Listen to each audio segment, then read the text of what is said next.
Aquí comienza Entendiendo los Tiempos. Con ustedes, su anfitrión, Eduardo Saladín. ¿Alguna vez te has preguntado si la Biblia puede realmente serte de ayuda con tus problemas más profundos, como es el temor, la depresión, la ansiedad, o luchas con fuertes tentaciones contra uno o varios pecados en particular? ¿O has deseado tener una palabra de parte de Dios al momento de tomar decisiones que son cruciales en tu vida? Como qué carrera vas a estudiar, o dónde debes vivir, o con quién te debes casar dentro de las opciones que tienes.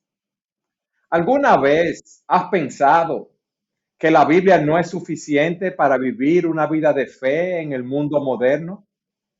Realmente podemos encontrar en las Escrituras todo lo que necesitamos para vivir nuestras vidas cristianas. Y hoy en este programa, Sugel estará tratando este tema y contestando todas nuestras preguntas. ¿Qué te parece, Sugel, esa introducción? Me preocupa porque yo pensé que lo íbamos a hacer entre los dos, responder las preguntas que hay sobre ese tema. No, porque mi papel aquí es de entrevistador, Sugel. Ah, ok. Bueno, yo de vez en cuando te haré una pregunta a ti entonces, Está bien, Sugel. para que vayamos más o menos nivelados. Sugel, si hay algo que vemos en el mundo moderno, en el mundo actual, es que hay muchos ataques del maligno, hay muchas corrientes en el mundo, muy distantes, muy diferentes de lo que nos enseña la palabra de Dios. Y eso ha traído dudas de la suficiencia de la palabra para nosotros vivir nuestras vidas cristianas. Tú sabes que hay muchas prácticas extrabíblicas que se han introducido en la adoración, en el evangelismo, en la consejería cristiana. ¿Qué tú nos dirías ahí? La Biblia siempre ha estado bajo ataque, o para ponerlo en un sentido más general, la palabra de Dios siempre ha estado bajo ataque. Acuérdate que el primer ataque de Satanás a nuestros primeros padres fue con que Dios os ha dicho, o sea, fue un ataque directo a la palabra de Dios. Y a partir de ese momento y a través de toda la historia de la iglesia, nosotros hemos visto aquí y allá personas que atacan la inspiración de las escrituras, es decir, el origen divino de la Biblia, si la Biblia es inerrante, es decir, si la Biblia no tiene error, si la Biblia es infalible. Pero tal vez en los últimos años el ataque más fuerte que ha recibido la Biblia ha sido precisamente en contra de su suficiencia. El hecho de que el hombre haya avanzado tanto en su conocimiento científico, el hecho de que el mundo se haya complejizado tanto, hace que muchas personas se pregunten, ¿pero de verdad nosotros podemos descansar únicamente en la Biblia como el libro que va a resolver todos los problemas? Y en ese sentido, quizás, Eduardo, lo primero que tenemos que hacer es definir a qué nos referimos cuando decimos que la Biblia es suficiente, porque evidentemente la Biblia no es suficiente para cualquier cosa. Por ejemplo, la Biblia no es suficiente para que un médico sepa cómo tratar a sus pacientes. La Biblia no es suficiente para resolver un problema matemático. La Biblia no es suficiente para que un ingeniero sepa cómo calcular la estructura de un edificio. O sea, para eso la Biblia no es suficiente. La Biblia es suficiente para cumplir el propósito para el cual ella fue inspirada. Y es importante que se aclare eso desde el principio de este programa. Dios inspiró la Biblia es su palabra y Él la inspiró con un propósito.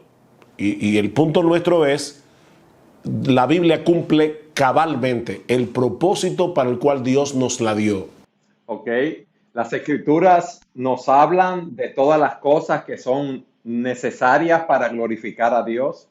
Nos habla de la condición del hombre y cómo puede ser salvo.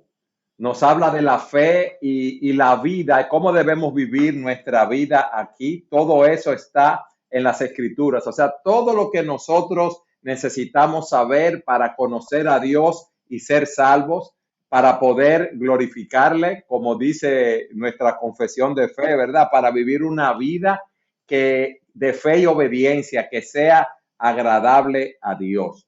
En eso estamos claros, Sugel, y qué bueno que tú haces esa salvedad, que las escrituras son suficientes en esa área, pero que no son un tratado de medicina, de ingeniería, sino que nos habla de nuestra vida espiritual. Vamos a suponer por un momento que nosotros tenemos aquí a un ingeniero, a un abogado, ¿qué fue el otro que mencionamos? A un médico, a una ama de casa, a un ebanista. Aquí tenemos un grupo de personas.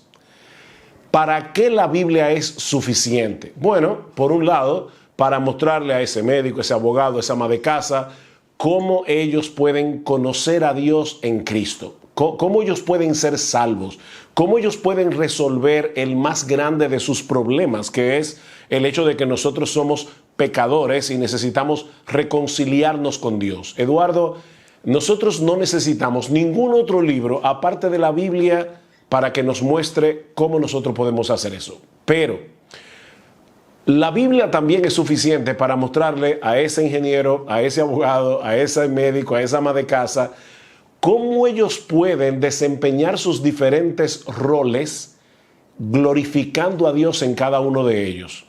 O sea, si bien es cierto que la Biblia no le va a enseñar al médico cómo él puede curar a sus pacientes, la Biblia sí le puede enseñar a este médico cómo él puede ejercer su profesión para glorificar a Dios y no para glorificarse a sí mismo, cuáles son las normas éticas que él debe seguir al desempeñarse en su profesión, o cómo, Eduardo, él puede ser al mismo tiempo un buen médico, un buen esposo, un buen padre, un buen hijo, un buen miembro de una iglesia. O sea, la Biblia es suficiente para todo eso. O déjame ponerte lo más complicado. Tanto el médico, el abogado, el ingeniero, el ama de casa, seguramente en el desempeño diario de su vida van a sentir temores, van a luchar con tentaciones, van a sentir ansiedad por cosas aquí o allá. Bueno, la Biblia también es suficiente para lidiar con esas dificultades.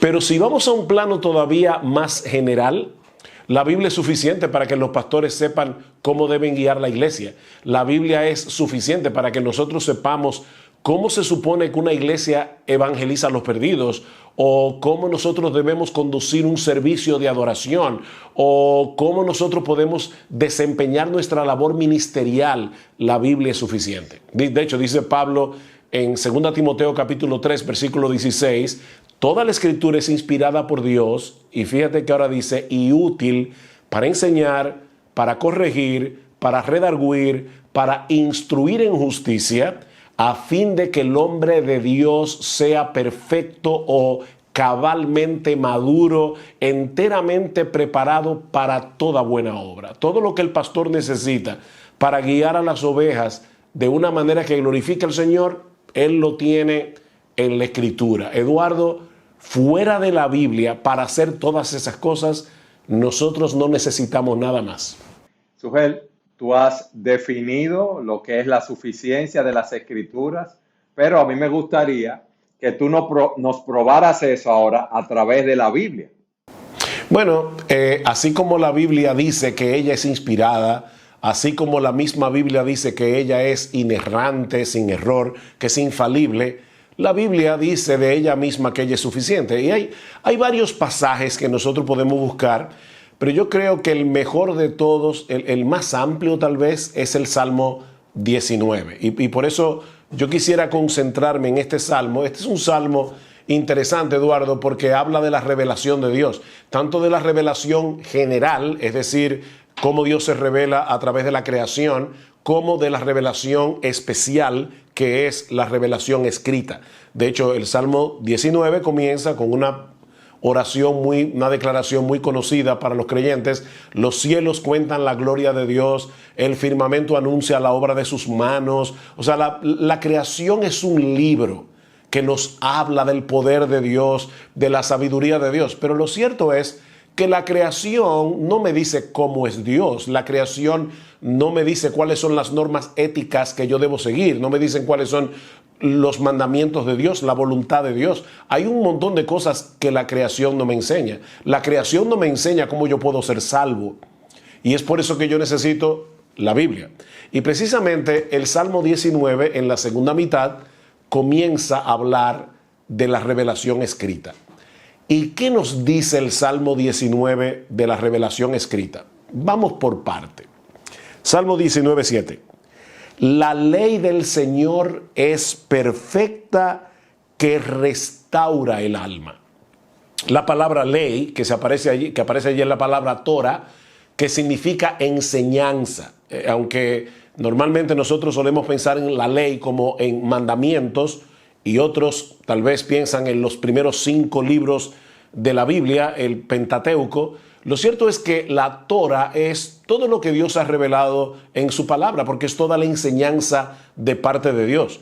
¿Y qué dice este salmo acerca de la Torah de Dios, la ley de Dios? Dice que es perfecta. Y esa palabra, Eduardo, que aparece allí, la palabra perfecta, significa en hebreo completa, exhaustiva, suficiente. Así que de plano ya ese salmo nos dice que la Biblia realmente es suficiente para aquello para lo cual Dios nos la dio.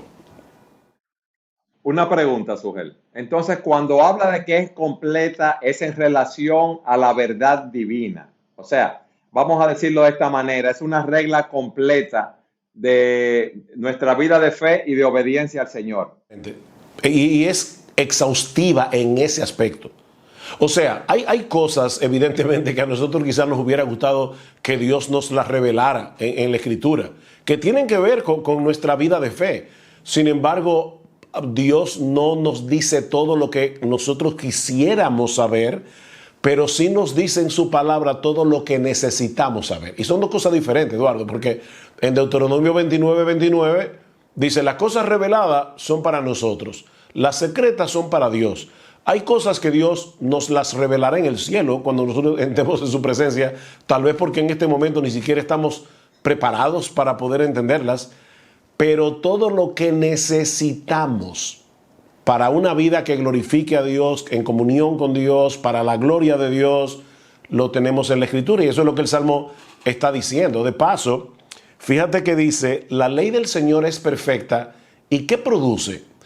Que restaura el alma, que convierte el alma. La idea es que transforma, hace que el hombre retorne o sea restaurado al lugar del cual se apartó por causa del pecado.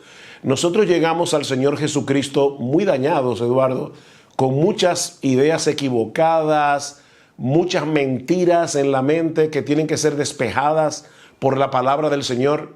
Bueno, la Biblia es suficiente para comenzar a ajustar los tornillos que están desajustados y nosotros podamos ser restaurados para ser hombres cabales, como Dios quiere que nosotros seamos. Sin ser perfectos, nunca llegaremos a ser perfectos de este lado de la eternidad. Sugel, una pregunta. ¿Dios utiliza esa palabra aplicada por el Espíritu Santo para revivirnos, para convertirnos, para transformarnos, como tú dices? Totalmente. Y la razón por la que lo hace, la respuesta la tenemos en varios textos de la Biblia, pero quizás uno de los claves es 2 Timoteo capítulo 3, versículo 14. Dice Pablo a Timoteo: desde la niñez tú has sabido las Sagradas Escrituras, las cuales te pueden hacer sabio para la salvación por la fe que es en Cristo Jesús.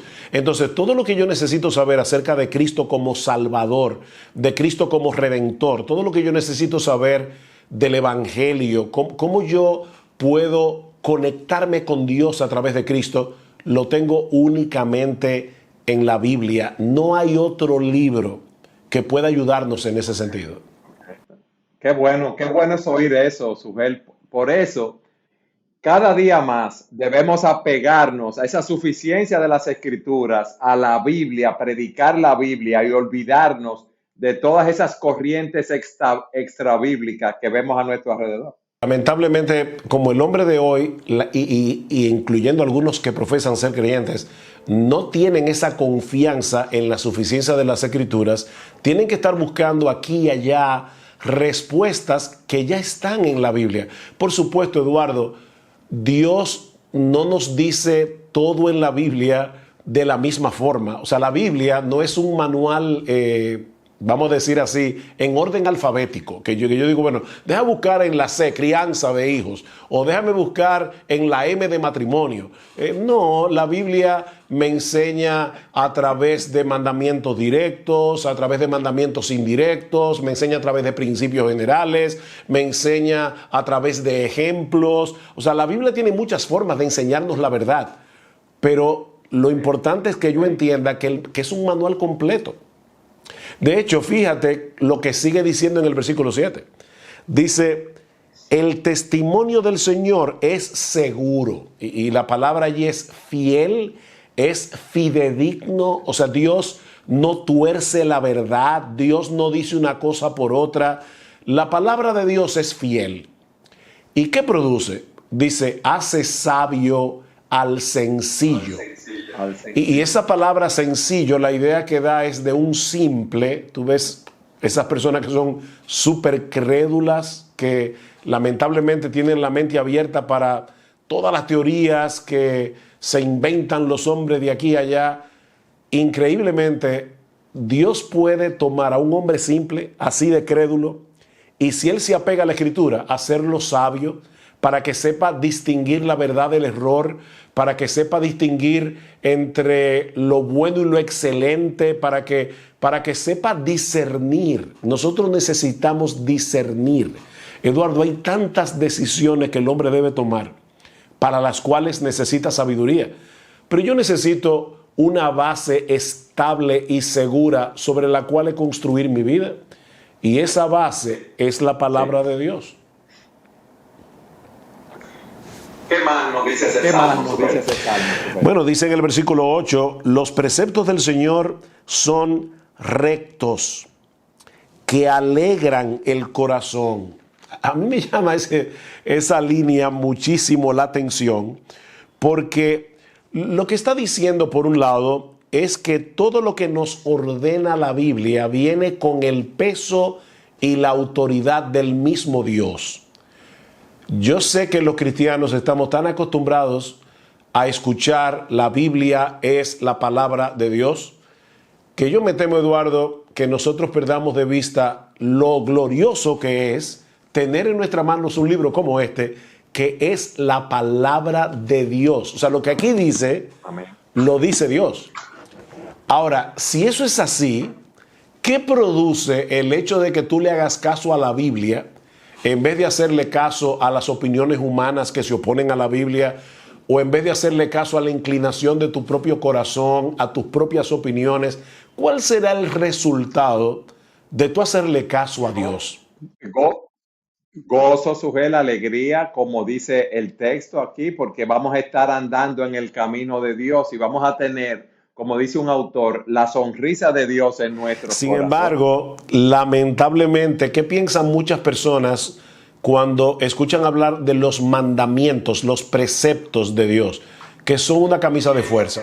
Piensan que son gravosos, una camisa de fuerza. Sin embargo, ¿qué dice la Biblia? No, todo lo contrario. Si tú te llevas de Dios, al final de cuentas tú vas a cosechar gozo, alegría. El mismo Cristo dice, estas cosas os he hablado. Eso está en Juan 15:10, creo.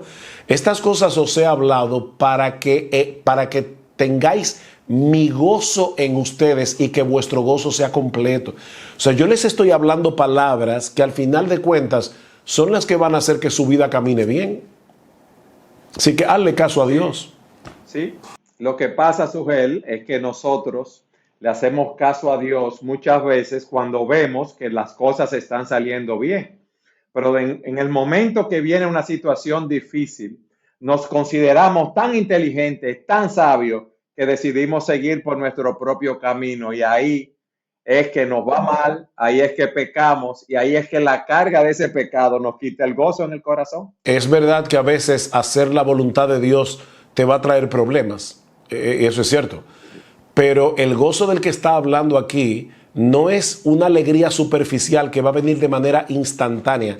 A veces, Eduardo, nosotros tenemos que sufrir para poder experimentar el verdadero gozo. Y yo sé que eso suena rarísimo, pero es como, para poner un ejemplo que todas las madres que nos están mirando lo van a entender perfectamente. Dar a luz un hijo es doloroso, Eduardo, pero qué gozo tan grande trae cuando la madre da luz al muchacho. Bueno, de la misma manera, el hacer la voluntad de Dios no va a producir una alegría instantánea. A veces trae problemas, dificultades, tristezas, luchas, pero al final tú vas a cosechar el gozo y el contentamiento que solo Dios puede dar y que solo se puede disfrutar con una conciencia limpia, con una conciencia tranquila. Entonces, que nadie piense aquí que estamos diciendo, mira, sigue la Biblia y tú no vas a tener problemas, tú vas a tener una vida increíble, todo te va a salir bien. Bueno, no necesariamente.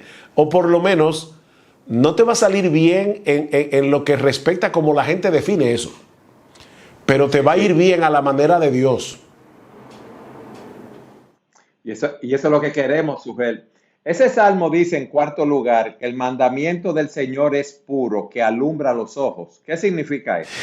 Bueno, eso puede significar una de dos cosas, porque debo ser aquí, ¿verdad?, cuidadoso en cuanto a la palabra pureza aquí.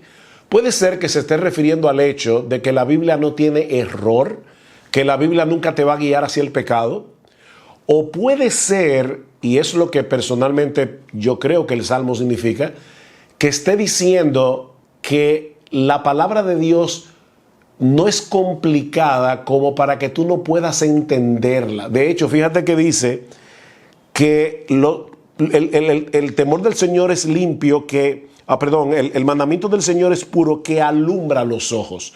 Alumbra los ojos.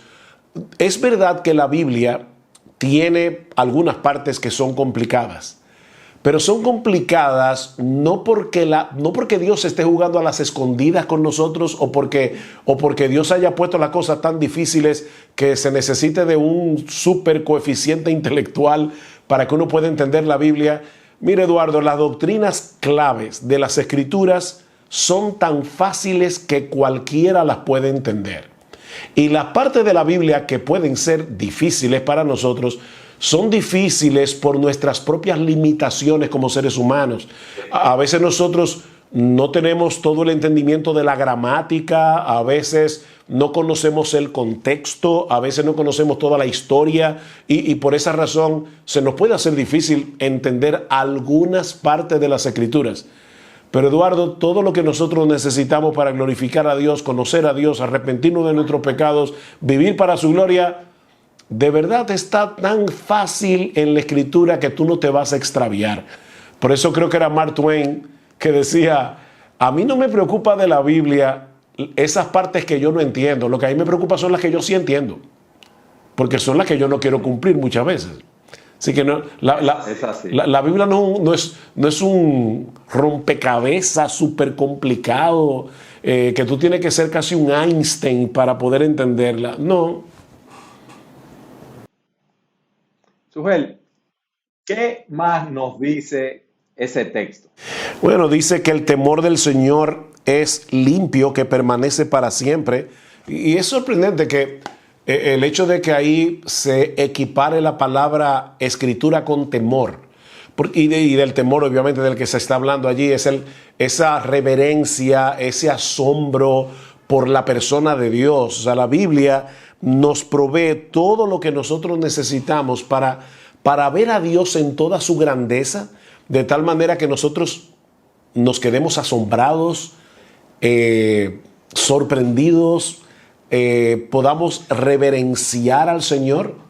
Y dice que ese temor por la grandeza de Dios, un temor que de paso no nos mueve a huir de Dios, sino a refugiarnos en Dios, dice que permanece para siempre. Es decir, como la Biblia no tiene impurezas, como la Biblia no está corrompida, la Biblia no necesita que le hagamos, Eduardo, ¿cómo se dice en español? Updates. Actualizaciones. Esa es la palabra que estaba buscando. La Biblia no necesita actualizarse.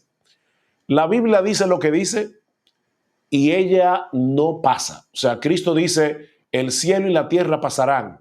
Mis palabras nunca pasarán. La palabra del Señor permanece para siempre. Mire, Eduardo, si Cristo no vuelve dentro de los próximos 500 años, bueno, dentro de 500 años, la Biblia va a ser suficiente para el pueblo de Dios de ese tiempo. Y mira que yo me imagino que con lo rápido que va el mundo, si es que Cristo no ha venido antes, y yo espero que sí, que venga pronto, pero estoy dando un supuesto, dentro de 500 años este mundo va a estar muy complicado, mucho más complicado que ahora. Oh, sí. Y la Biblia va a seguir siendo suficiente. Suel, ese salmo también nos dice que los juicios del Señor son verdaderos, todos ellos justos. ¿Qué significa eso? Ok, normalmente cuando uno escucha la palabra juicio, uno se imagina un tribunal, ¿verdad? Donde se va a hacer donde se va a dar un veredicto. Pero realmente la idea de la palabra juicio allí es opinión. ¿Tú has oído cuando se habla de alguien que dice que tiene buen juicio? ¿Qué significa eso, Eduardo? Sí, ¿Cómo tú? que tiene, vamos a decir, una buena cabeza para tomar buenas decisiones, como decimos nosotros. Exacto, esa persona a la hora de tomar una decisión evalúa todas las posibilidades y toma la decisión más prudente, toma la decisión más sabia. Bueno, lo que está diciendo aquí es que los juicios del Señor son verdaderos, todos ellos justos. Y la idea, lo que el salmista está diciendo aquí, es que lo que Dios piensa con respecto a cualquier cosa es lo que es. Mire, Eduardo, definitivamente este es un mundo que está lleno de opinadores.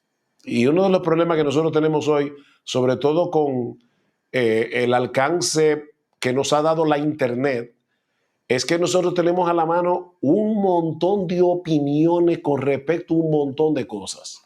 Y a veces nos sentimos confusos. O sea, ¿qué hago? Porque un experto dice esto, un experto dice lo otro. De hecho, en esta misma pandemia, y no me quiero meter, ¿verdad?, en un tema, no me quiero meter en ese tema complicado, pero en esta misma pandemia, uno de los grandes problemas que nosotros hemos tenido, Eduardo, es que hay expertos que dicen una cosa y expertos que dicen una cosa completamente diferente.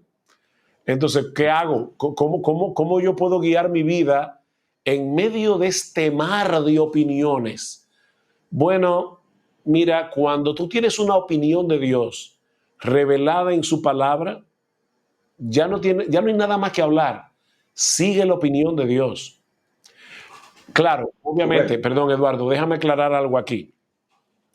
Aquí, con respecto a la pandemia, otra vez tengo que aclarar lo mismo que dije al principio. Como la Biblia no es un libro de medicina, evidentemente tú vas a tener que tomar una decisión en cuanto a cosas médicas, llevándote de autoridades, indudablemente, porque Dios le ha dado al hombre sabiduría para desarrollar medicamentos, para que la medicina avance, y ahí ya tú vas a tener que tomar una decisión si te vacunas, si no te vacunas, o sea, ese tipo de cosas. Definitivamente la palabra vacuna no aparece en la Biblia. Entonces eso no lo vas a resolver así. Sin embargo, Suger, es mejor decir okay, que lo que Dios dice acerca del matrimonio, lo que Dios dice acerca de la sexualidad del hombre es así, acerca de la sexualidad de la mujer es así, y no tenemos que estar inventando nuevas teorías, porque ya Dios definió todas esas cosas. mira ahora lo que está pasando en un país latinoamericano, donde ahora se quiere quitarle el nombre a la mujer y ponerle persona menstruante. Una cosa de verdad que Sí, es una locura total. Bueno, no, la Biblia le dice a una persona que puede estar confundida con respecto al tema de género, mira, Dios hizo al hombre varón y hembra, ya, mira qué fácil. Y la opinión de Dios es la opinión que vale. Como dice Romanos capítulo 3, versículo 4, sea Dios veraz y todo hombre mentiroso. Cuando Dios habla, ya no hay nada más que hablar. Ahora, vamos al tema complicado de la vacuna. Imagínate que nosotros estamos en una iglesia y hay personas que tienen una opinión de que nos debemos vacunar, otros tienen una opinión de que no nos debemos vacunar. Bueno, la Biblia no te va a resolver ese problema Sin embargo, la Biblia sí te va a dar principios muy claros para saber cómo tú puedes tener una diferencia de opinión con tu hermano en una forma que glorifique a Dios y que no termine dividiendo una iglesia. Porque, Eduardo, es una pena que en discusiones de este tipo los creyentes estén divididos y peleando. Entonces, la Biblia para eso sí es suficiente, para que yo me comporte de una manera piadosa, aunque yo tenga en esas opiniones humanas una diferencia con un hermano en Cristo. Pero la Biblia para eso sí es suficiente. Ahora, no nos olvidemos, la opinión de Dios con respecto a la crianza, con respecto al matrimonio, con respecto a todo eso, es la opinión que vale. Nadie va a tener una mejor opinión que Dios, porque Él fue que diseñó el mundo y Él fue que nos creó. Sujel, tú nos has dado todas esas características de la suficiencia de las Escrituras, lo que produce en nosotros en el Salmo 19, y hay muchos otros textos que se podrían citar, como es 2 Timoteo capítulo 3, ¿verdad? Del 14 al 17. ¿Cuál será el resultado de uno apegarse a la palabra y a la suficiencia que Dios nos da en ella?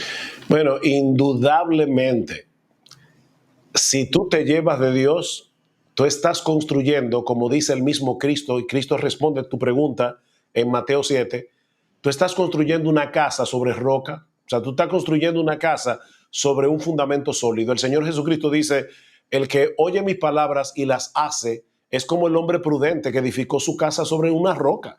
Vienen vientos, vienen ríos, vienen los embates de la vida, vienen las tristezas, vienen las dificultades, y esa casa permanece firme. Pero ¿qué dice el Señor? Amén. Si tú construyes tu casa sobre opiniones humanas y echas a un lado mis palabras, dice Jesús, tú estás construyendo tu casa sobre arena. Y cuando venga el viento, cuando vengan las lluvias, tu casa se va a destruir. Tu vida va a ser una vida desgraciada aquí y va a ser una vida desgraciada por toda la eternidad. Por eso es que, y yo sé que el tiempo se está ya terminando, supongo, Eduardo, yo no quiero dejar... Sí, ya se terminó. ¿Cómo? No, que ya estamos sobre nuestro horario, pero no importa, Sujel, porque está sumamente Y interesante. lo que quiero terminar es con lo que dice el versículo 10 del Salmo 19. Deseables son más que el oro, la palabra de Dios. Sí, más que mucho oro fino, más dulces que la miel y que el destilar del panal. Para un creyente que cree todo eso acerca de la Biblia, no va a tener un tesoro más grande que este libro y no va a tener un deleite más grande que conocer a Dios por medio de este libro. Amén, amén, Sujel. Gracias, hermano, nuevamente por traernos todas estas enseñanzas. La verdad que es un placer poder hablar contigo de estos Amén. temas y la forma como tú lo explicas de una forma tan clara, tan sencilla. Bueno, gloria al Señor por su palabra que es tan clara y tan sencilla. Amén, amén. Y gracias a todos ustedes por habernos acompañado una vez más en su programa Entendiendo los Tiempos.